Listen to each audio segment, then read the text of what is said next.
एक राजा बहुत बड़ा प्रजापालक था। हमेशा प्रजा के हित में प्रयत्नशील रहता था। वह इतना कर्मठ था कि अपना सुख ऐशो आराम सब छोड़कर सारा समय जन कल्याण में ही लगा देता था। यहाँ तक कि जो मोक्ष का साधन है अर्थात भगवत भजन, उसके लिए भी वह समय नहीं निकाल पाता था। एक सुबह राजा वन की तरफ भ्रमण करने के लिए जा रहा था कि उसे एक देव के दर्शन हुए। राजा ने देव को प्रणाम करते हुए उनका अभिनंदन किया और देव के हाथों में एक लंबी चौड़ी पुस्तक देखकर उनसे पूछा, महाराज आपके हाथ में यह क्या है? देव बोले, राजन यह हमारा बही खाता है जिसमें सभी भजन करने वाले के नाम है। राजा ने निराशायुक्त भाव से कहा, कृपया देखिए इस किताब में कहीं मेरा नाम भी है या नहीं। देव महाराज किताब का एक एक पृष्ठ उल्टने लगे, परंतु राजा का नाम कहीं भी नजर नहीं आया। राजा ने देव को चिंतित देखकर कहा, महाराज आप चिंतित ना हो, आपके ढूंढने में कोई कमी नहीं है। वास्तव में ये मेरा दुर्भाग्य है, मैं भजन कीर्तन के लिए समय नहीं निकाल पाता और इसलिए मेरा नाम इसमें नहीं है। उस दिन राजा के मन में आत्मग्लानि सी उत्पन्न हुई, लेकिन इसके बावजूद उसने इसे नज़रअंदाज कर दिया और पुनः परोपकार की भावना लिए दूसरों की सेवा में लग गए। कुछ दिन बाद राजा फिर सुबह वन की तरफ टहलने के लिए निकले और उन्हें वही देव महाराज के दर्शन हुए। इस बार भी उनके हाथ में एक पुस्तक थी।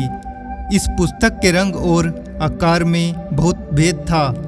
यह पहली वाली से काफ़ी छोटी थी। राजा ने फिर उन्हें प्रणाम करते हुए पूछा, महाराज आज कौन सा बही खाता आपने हाथों में लिया हुआ है? देव ने कहा, राजन आज के बही खाते में उन लोगों का नाम लिखा है जो ईश्वर को सबसे अधिक प्रिय है। राजा ने कहा, कितने भाग्यशाली होंगे वे लोग, निश्चित वे दिन रात भगवान की पूजा करते होंगे। क्या इस पुस्तक में कोई मेरे राज्य का नागरिक भी है? देव महाराज ने बही खाता खोला और ये क्या पहले पन्ने पर ही पहला नाम राजा का ही था। राजा ने आश्चर्यचकित होकर पूछा, महाराज मेरा नाम इसमें कैसे लिखा हुआ है? मैं तो मंदिर में कभी कभार ही जाता हूँ। देव ने कहा, राजन इसमें आश्चर्य की क्या बात है? जो लोग निष्काम होकर संसार की सेवा करते हैं, जो लोग संसार के उपकार में अपना जीवन अर्पण करते हैं, जो लोग मुक्ति का लोभ भी त्याग कर प्रभु के निर्बल संतानों के सेवा सहायता में अपना योगदान देते हैं, उन त्यागी महापुरुषों का भजन स्वयं ईश्वर करता है।